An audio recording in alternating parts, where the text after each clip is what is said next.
It is important to invest in early childhood because all the science tells us that these are the critical years which will shape the future success, achievements, and abilities of children and therefore societies.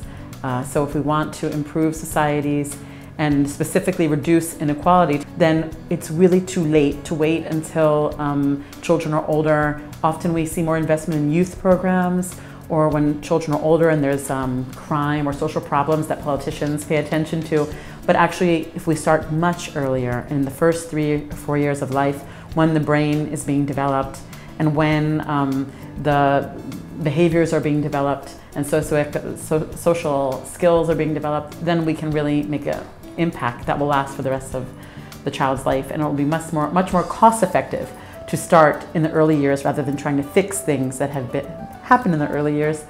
later. Often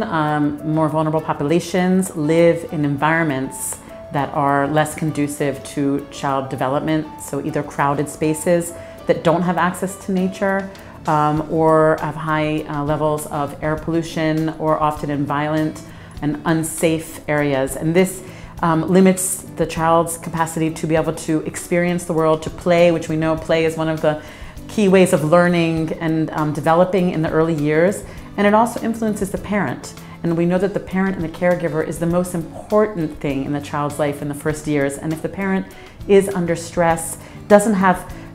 comfortable, safe places to take the child outside, to experience, to build a community outside. So these urban environments are very important to support parents and also support caregiver interactions with children. But if we want to impact these other areas, we have to start working with the transport planners, the architects, the urban planners who are developing the master plans, the neighborhood planners, those that are working on those urban environments. And if we engage them and let them understand their role, not only in the built environment, but in early childhood development, that they're actually helping young children by paying attention to these issues, that's one way, or at least a start, for how to try to shift the way budgets are being used, to engage them and bring them to be part of this process and see how those small changes they might be able to make in the way that they're building these environments or investing in these environments can actually have a huge impact on child development. Well, we know one thing, that stressed out parents it's going to be hard for them to have positive interactions. They could be more prone to depression, or that stress gets transferred to the child. So if we can lower stress and have it easy for parents to get around, to access services. I'll think of like a little example. If every morning you have to bring your child to daycare, and that trip involves polluted, long hours in traffic, or a walk together in a short